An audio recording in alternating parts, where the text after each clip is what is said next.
again, and we will do the next section. Here we go. Let's do this. 4.4. There we go. Okay, let me get a sip of water, and we'll go through 4.4, y'all. 4.4, pretty straightforward. We have here what's called the mean value theorem, and we're going to talk about two theorems, actually. We're going to talk about something called Rolle's theorem and something called the mean value theorem. Okay, so Rolle's theorem. Rolle's theorem, y'all, has a couple of different things here. Okay, Rolle's theorem says that we're going to have an interval. Our interval is from A to B. When f of A and f of B are the same,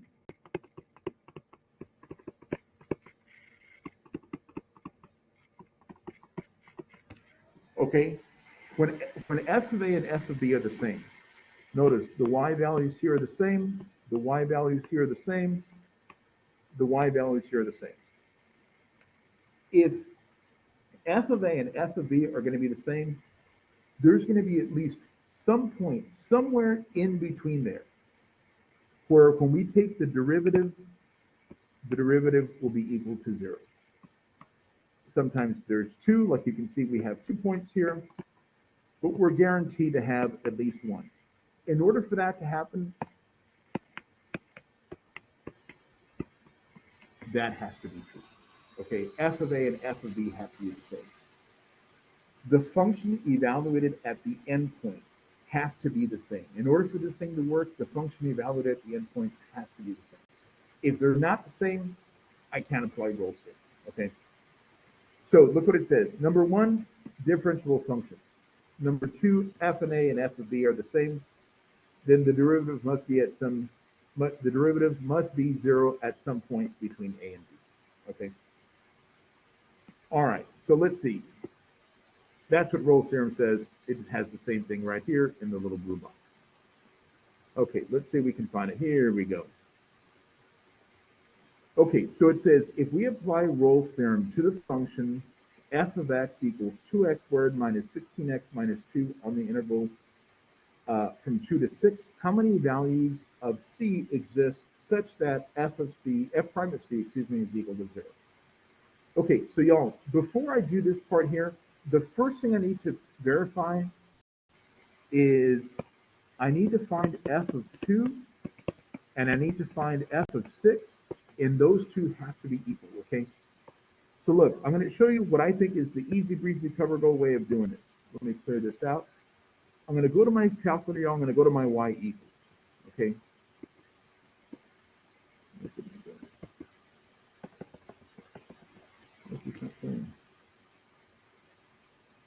Let me try restarting my calculator for whatever reason. Okay, there we go. Let's go to y equals. Okay, I'm going to enter in 2x squared minus 16x minus 2. Okay, there's my function. Okay, let me quit that. Let me go to my bars. Let me go to my y bars. Let me go to my function. The first one, we're going to evaluate this at 2. Okay, and I'm coming up with negative 26. Let me do the same thing, and let me evaluate it at 6, and hopefully we come up with the same value. Boom. Okay, so number 1, the function evaluated at 2 and at 6 gives me the same y value. That has to be given, okay, y'all? So if I don't know that, I cannot necessarily apply Rolle's theorem yet, okay? But now we know that that's true. Okay, now look at the question. How many values of c exist such that f prime of c equals 0? So that's what we're going to do now, y'all. We're going to find the derivative. We're going to find f prime at x. So let's take the derivative of this function here. First question, what is the derivative of 2x squared? 4x.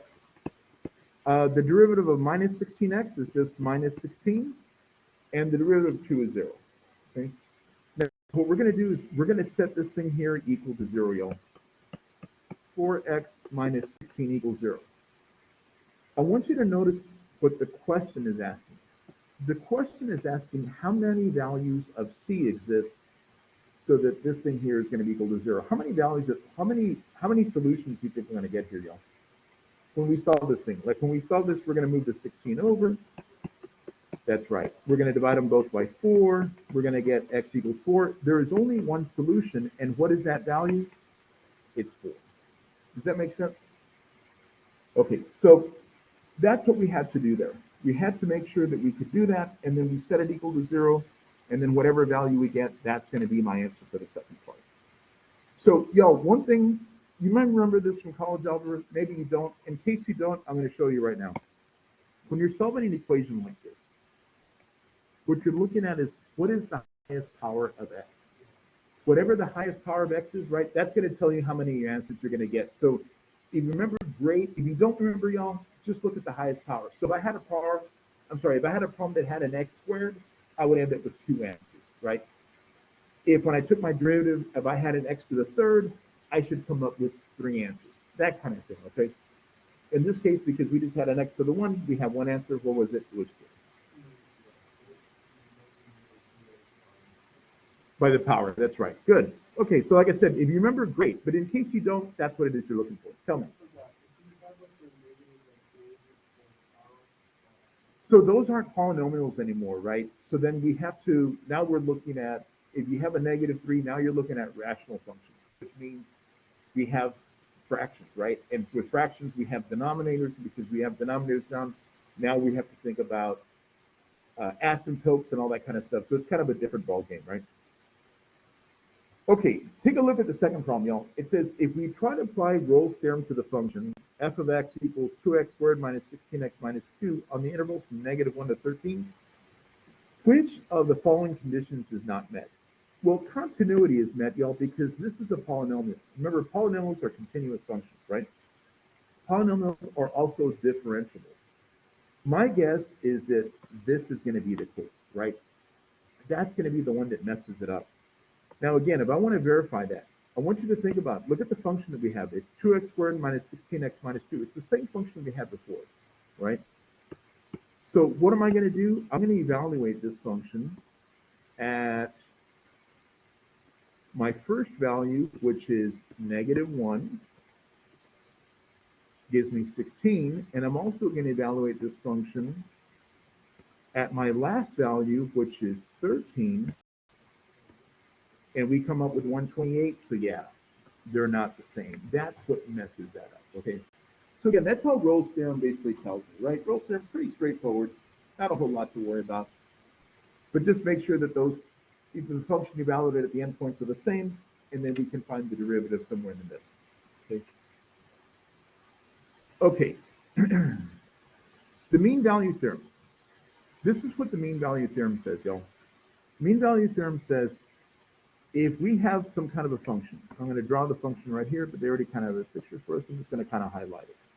Okay? If we find the slope of the secant line at those endpoints, right? So we're finding the slope of the secant line through the endpoint there. Then there's going to be at least one value somewhere in here. You can have 2. Where the tangent line is going to have that same slope. Okay, that's what the mean value theorem basically tells us. We're going to find the rate of change, the average rate of change of the function at the endpoint, and then somewhere in the middle, we should be able to find the derivative of the tangent, or the derivative, yeah, the derivative of the function, which gives me the tangent line. It's going to have the same slope.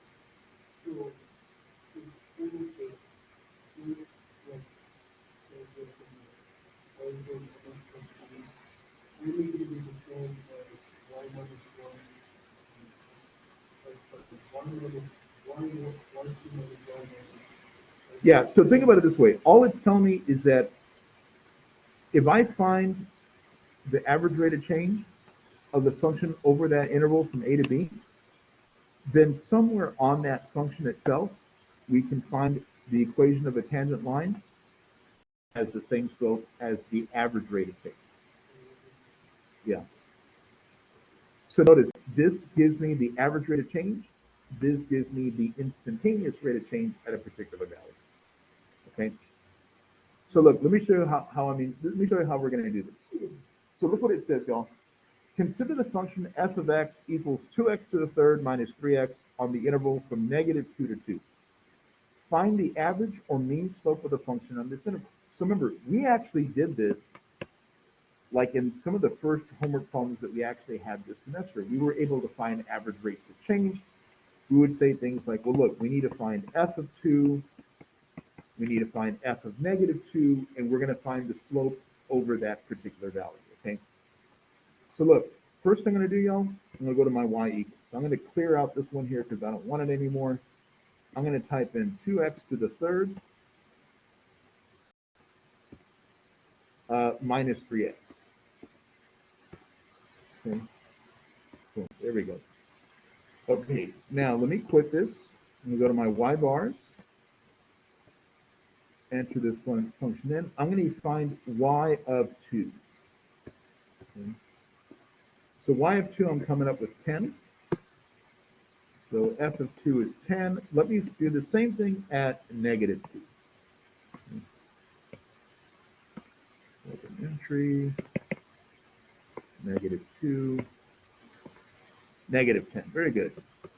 Okay. What we're going to do now, y'all, we're going to find the average rate of change. Okay. The way we find the average rate of change, we're going to find f of 2 minus f of -2 divided by 2 minus -2. Okay. So let's see. F of 2, we came up with 10 minus a -10 all over 2 minus -2 becomes 4. So 10 minus -10 is giving me a 20 over 4. That's giving me a 5. Okay. So the average rate of change is 5. That's what we came up with over the interval. Okay. Now, the second part here says, by the mean value theorem, we know there exists at least one c in the open interval such that f prime of c is equal to this mean slope. For this problem, there are two values of c that work. What are they? Okay, this is what we're going to do now, y'all. We're going to find f prime at x. Okay. Let's find the derivative of our function. What is the derivative of 2x third? 6x what? Squared. Minus the derivative of 3x? 3. Okay, what we're going to do now, y'all, we're going to take that derivative and we're going to set it equal to the value we came up with in the first part, equal to 5. Okay, let me ask you a question. How many answers are we going to come up with here? 2, because we have an x squared problem, right? Okay, so 6x squared equals, if I add 3 to both sides, 6x squared equals 8. And then if we divide everything by 6, we can reduce that. What is that? 4/3? Right? If we divide them both by 6, we get 4/3. How do we solve for x from here, y'all? How do we get rid of the square? Square root it, right? Plus or minus the square root of 4/3. So the square root of 4 is 2, and I don't know what the square root of 3 is. So y'all, I'm going to be real honest with you. I'm not certain how picky my open math is. Okay? Is it going to let me put decimals? If it's going to let me put decimals, you don't have much to worry about. If it doesn't let me put decimals, can I enter the answers in like that? Maybe. But those of us who had pre-calculus recently, you may remember there's something called rationalizing the denominator. Rationalizing the denominator just means how do I rewrite it so that I don't have the square root downstairs. You multiply both the top and the bottom by exactly what you have right here. Okay, so I have a square root of 3, so I put it both on the top and on the bottom. So look, upstairs, I end up with 2 square root of 3. The square root of 3 times the square root of 3 is the same thing as the square root of 9. But we know what the square root of 9 is. What is the square root of 9? There you go. So we have x equals plus or minus 2 squared to 3. Okay, now I want you to know something. Look at how they wrote the answer. It says the smaller one is and the bigger one is. So the smaller one, y'all, would be negative 2 squared to 3 over 3, and the bigger one would be 2 squared to 3 over 3. Okay. Again, do you have to go through the stuff here? It depends on how picky my open math is going to be. The directions don't tell me anything about rationalizing the denominator. So could I leave it like this? I would hope so, right? The only reason I'm showing you this way, y'all, is because in pre-cal, we had to do a whole lot of rationalizing denominators, or maybe not a whole lot, but we did it enough times to where it made me think, well, maybe I need to do that here, okay? If it lets you enter in a decimal, hey, enter in the decimal. But I'll even say this. I don't even understand why we have to do it to begin with. Why? Why do we have to, why can't we write a square root on the bottom? Who said that that's a cardinal sin? You know what I mean?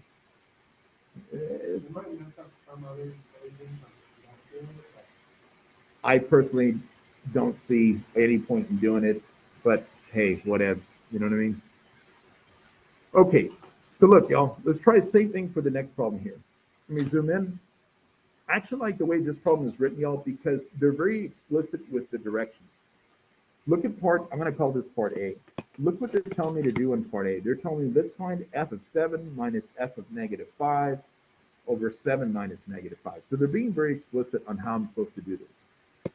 So again, y'all, I think that when you're doing something like this, my opinion, it's easy just to come back here. I'll even clear that one out. I don't need it anymore. And I'm just going to enter in 2 minus 7x squared. Okay. Enter that in, quit, go to y bars. Let's evaluate this one at 7. So I'm coming up with a negative 341.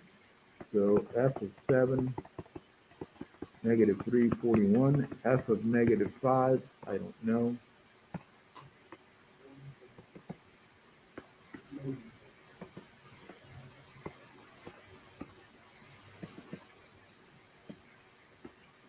Negative 173. Thank you very much, John. Okay, so now look what we're going to do, y'all. We're going to write negative 341 minus the negative 173. 7 minus a negative 5, I know is going to give me a 12. Okay. So negative 341 minus a negative 173, negative 168 divided by 12. I'm coming up with a negative 14. There we go. Okay.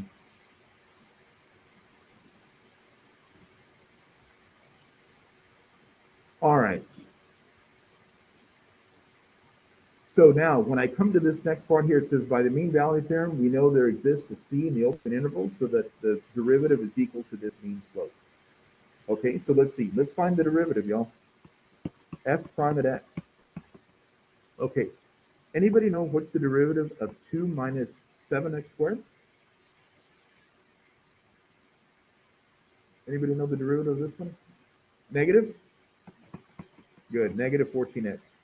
So now look, y'all, we're going to set negative 14x equal to that value right there.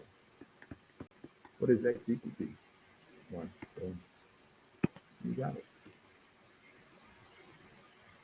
Let me ask you a question. How do you feel so far about the mean value theorem?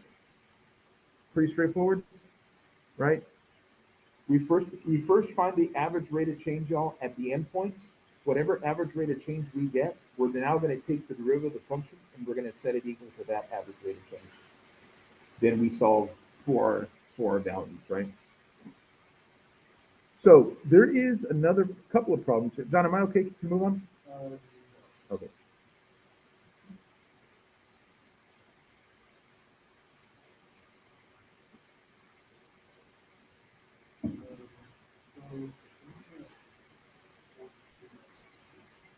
When we took the derivative of the function itself?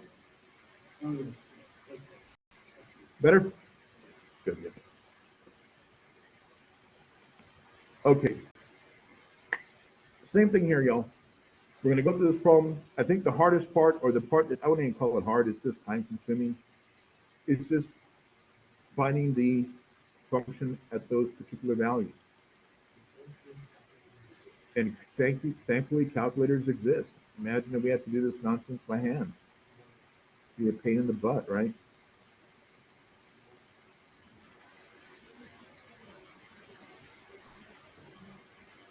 I'm sorry, say that again? If they've opened up the gym here, I think it's open now. I think the gym here is open now.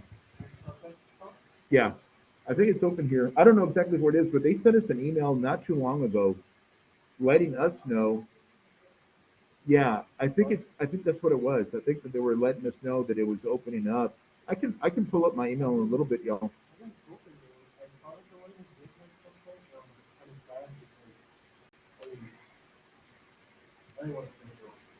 Yeah.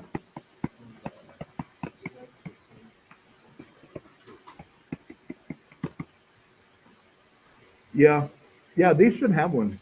So guys, as I'm doing this real quick, um, since you asked about the gym, I may have told some of you guys that when I first moved down here, I moved down because I had a job at UTRGV and I was gonna go teach over there. And I handed in my resignation the Friday before Friday before classes started. But I asked them, do we get as part of the faculty here, do we get access to the gym for free? No, I was gonna have to pay. I was like, what? I was gonna have to pay to use. Yeah, like you have to pay. Like I guess on your ID, there's something on your ID that says you have access to the gym. But like you know what I mean? Like the fact that I was working there, that wasn't enough for them to say, yeah, you can go ahead and use the gym. No, you gotta pay. I was like, really? Okay, so let me go ahead and finish this one off here, y'all. So look, we're gonna take negative 408 minus 170 divided by 8 minus a negative 4. 406? Oh, yes, 406. Thank you. Thank you for catching that, John.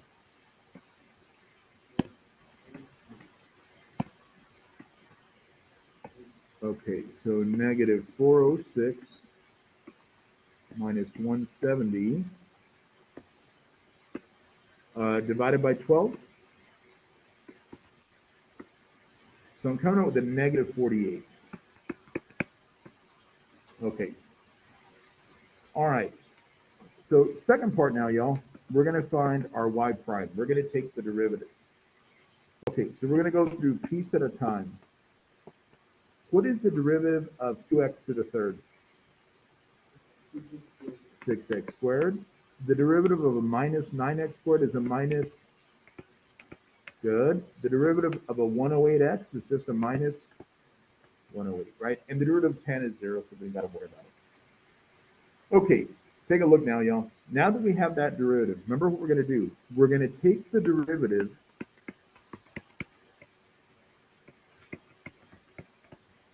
and we're going to set it equal to a negative 48 because that was the value that we came up with in total. Okay, everyone agree the first step to do is to add 48 on both sides?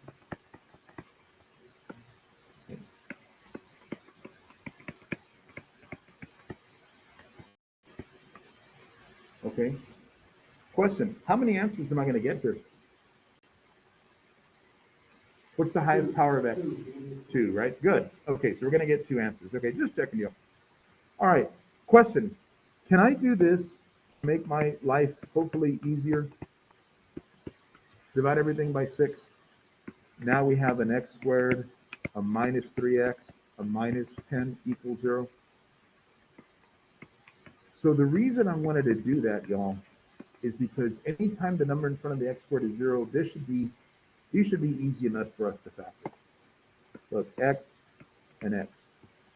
Question, what two numbers multiplied in negative 10 and added to negative 3? You said negative what? Negative 5 and 2. There you go. You got it. Perfect.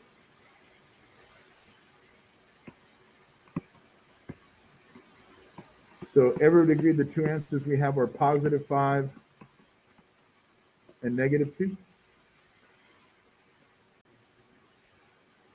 Okay, and guys, again, just pay attention to the way the question is phrased. Look what it says. What's the smaller one? Oh, the smaller one is -2. What's the bigger one? Oh, the bigger one is 5. Okay, so I just say that just so that you're like, sir, why is it coming up wrong? Maybe you're just putting the wrong answer in the wrong spot.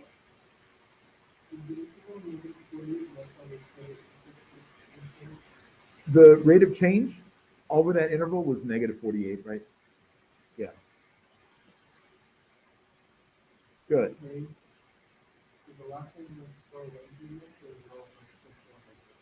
There's two more problems, y'all, and I'll tell you what.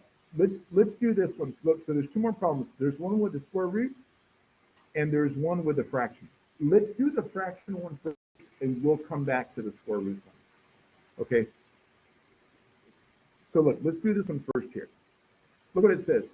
Consider the function f of x equals 1 over x over the interval from 1 to 6. Find the average or mean slope of the function on this interval. Okay, so look, we're going to find f of 6. F of 6 is 1, 6. F of 1 is 1, right? So remember what we're going to do. We're going to take 1, 6 minus 1. 1, 6 minus 1 is actually a -5 over 6. And we're going to divide all of that by 6 minus 1, which is 5.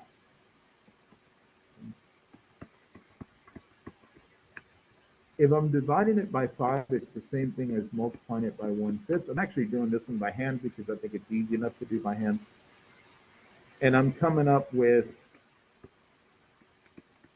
a -1 over 6. Okay. So the average or mean slope is -1 over 6.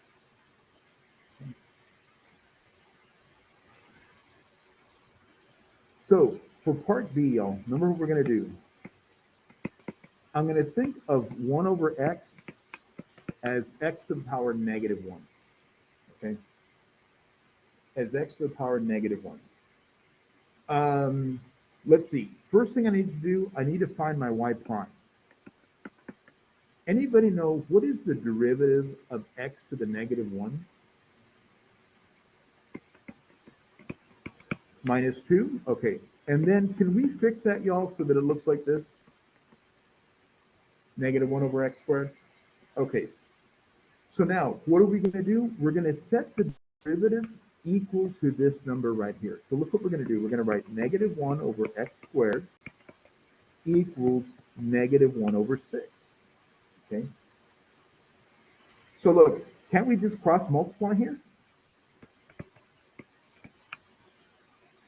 So that's going to tell me that -x squared equals -6. And I can divide both sides by -1. That just means x squared is equal to 6. Okay. What do we need to do to solve for x squared now? We just cross multiplied. We went cross multiply here, cross multiply here, and then divided everything by -1.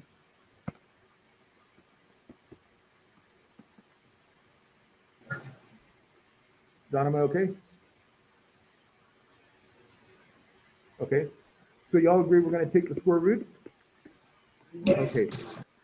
Good, good. Now, guys, normally when I would take the square root, y'all agree with me that normally I would put this plus and minus, right? But I want you to notice something. Look at the interval that we had. The interval was between +1 and +6. So I don't really want the -1. You see what I mean? I don't really want the -1 because I'm only looking between the interval between 1 and 6. So my answer here would just be, and it says, look, for this problem, there's only one value of c that works. Find it. We would say the square root of 6. That's the only one that's going to work. Because we don't want the -1. The negative square root of 6 isn't in that interval between 1 and 6. Right?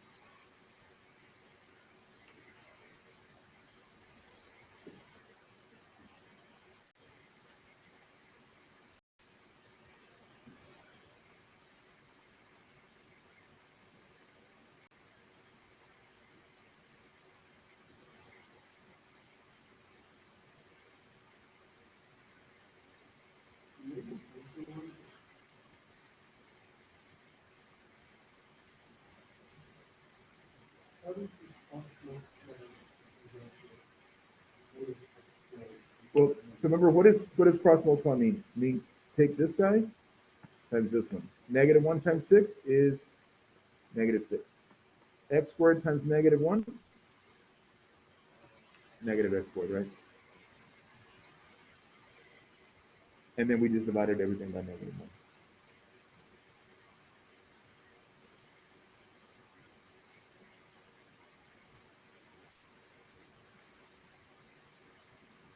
Okay, so again, y'all, doing the same exact thing before. This one again had a little bit more steps in it because we didn't have a polynomial, right? We had a rational function, so we got to, we end up with 1 over x squared, but the process is still the same, right? So look, we got one last problem to do, so let's go ahead and do it. Okay, so here's the last problem. I scroll back up to the second to the last problem, and it says, consider the function f of x equals 4 square root of x plus 2 on the interval from 3 to 9. Find the average or mean slope of this function on the interval. Okay, let me ask you a question. Can anybody tell me what's the first thing I need to do here? I need to find f of what two values? F3 and F9. So we're going to find F9 and F3. So F9, remember what we're going to do? We're going to write 4 square root of 9 plus 2. What is the square root of 9? 3 plus 2. 4 times 3 is plus 2, 14. Okay, now we're going to find f of 3. So 4 square root of 3 plus 2. That's all we can do, y'all. You can't do anything else with it, right? Because it's an irrational number, so I'm going to leave it as it is. Now, remember how we find the average rate of change? We're going to take f of 9 minus f of 3 all over 9 minus 3. So I'm going to take 14 minus 4 square root of 3 plus 2. 9 minus 3 is 6.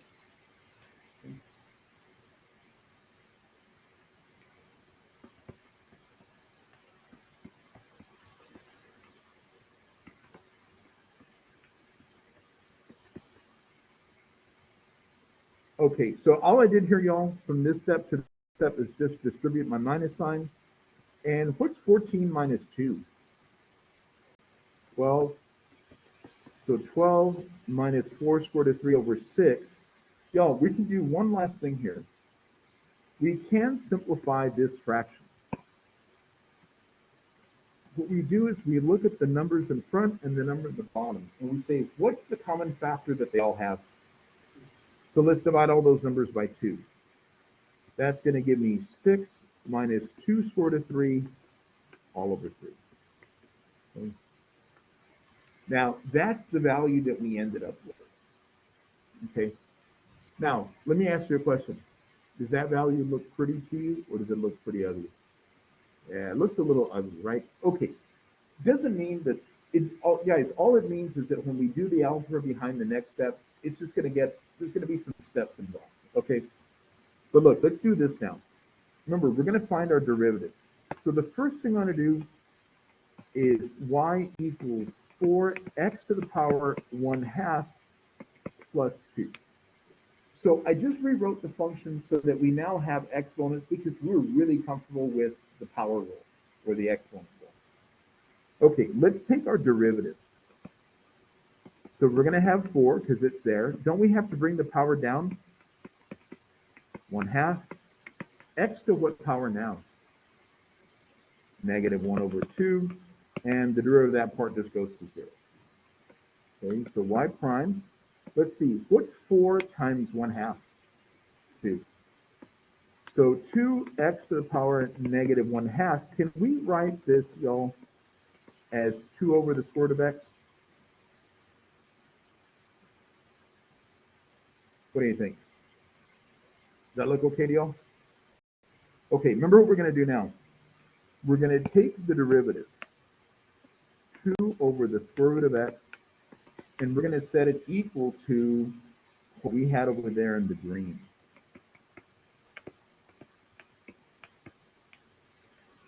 Okay. if you remember what we did, y'all, in the problem, the last problem that we did, remember when we had one fraction equal to another, what did we do? Cross multiply. Okay, let's do that here. Look, what's 2 times 3? 6. Okay, y'all, on the next part, when I do this, I'm not actually going to distribute that x. I'm just going to leave it like this. Okay? I'm just going to leave it this way for right now. And what I'd like for us to do, because we want to solve for x, is there's a couple of things we can do here. I think the easiest thing to me, what came to mind, y'all, is to do this. Let's square this,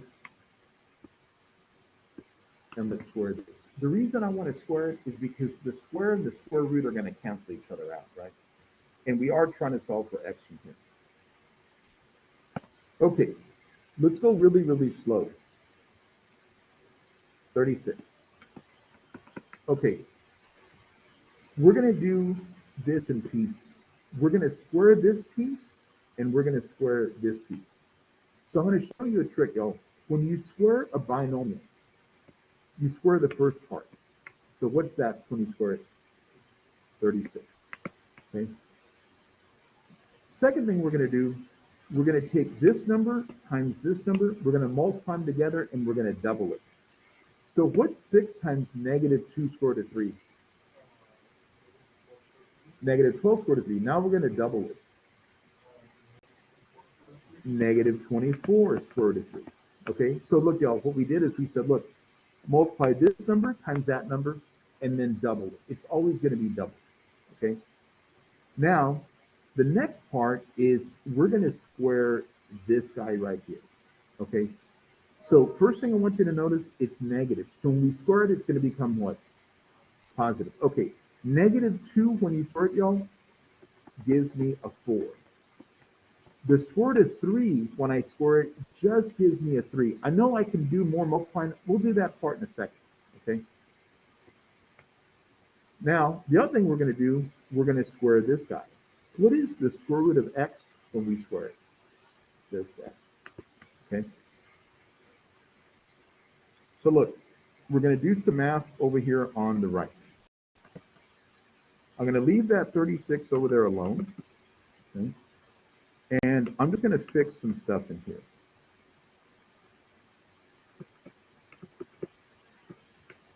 Everybody agree 4 times 3 is 12?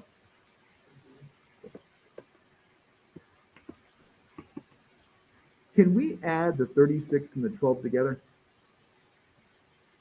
Yeah, what's 36 and 12? 48 minus 24 square root of 3 times an x. Okay, last step, y'all. Very last step. How would I get rid of that 48 minus 24 square root of 3 if it's being multiplied? Divided.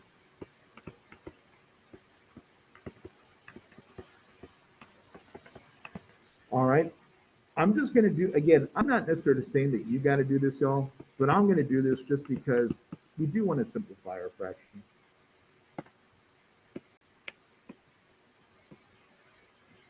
Those 3 numbers that I circled right there, what can we divide them all by? What do you think? 36, 48, 24. You go a little higher. 12, right? Good. So 12 goes into 36 3 times. 12 goes into 48 4 times. 12 goes into 24 2 times. And there we go. I hope it doesn't ask us to rationalize any denominators because that'd have one more step to do, and I really don't feel like doing it, but I hope it doesn't ask us to do that. So one thing I really want to emphasize, y'all, this problem here really wasn't any different from the other problems we did, other than we had these kind of rough square root parts. But the process and how we did it was still very much the same. We set the derivative equal to that value, and then we had to solve it. What makes this problem rough? Oh, we got like 4 minus 2 squared to 3 and stuff like that. But the process and how we did it is still very much the same. Okay. Y'all, as you're going through your homework, as you're going through what section? It's 4.4. As you're going through your homework, if y'all come upon this problem and you're entering your answer in and it doesn't work out, y'all know the routine. Take a picture of it, send it to me. You know I'll make a video and I'll send it out to everybody to make sure that we're all doing okay. All right. And I can even do like the one that I have like in my homework or whatever. I can even do that one, right? And I can check my answer and all that kind of good stuff. But it should be working out. Okay. So, yo, we did two sections today. Kind of a, I hope that the two sections, I know, we've kind of been here for a little while, but I hope the sections were easy enough, even though we did two of them. I hope that it made sense. And like I said, y'all, Wednesday we'll continue. We're just going to do one section on Wednesday. I kind of made a little calendar. I don't have it with me. I left it at home. But for the most part, we're doing about two sections a day. I mean, two sections a week. I wanted to do these three because I think there's going to be one more week where we do need to do three sections. I'm trying to keep a really nice pace, right? I don't want us to go really, really fast. I also don't want us to go too slow to where at the end we're trying to catch up and stuff. But I think there might be one more week, y'all, where we might do three sections in a week, something like that. But I'm really trying to keep a very comfortable pace for us, okay? So, y'all, let me do one last thing before we all go home for the day. Let's see. Are we recording? Hopefully, yes. Okay, that's good. We should have been, right? So again, y'all, so 4.2 and 4.4 there, y'all, they're not due until next Monday night, okay? And then on Wednesday, we'll continue, we'll do 4.5. All right, that sound good? All right, guys. So that's it.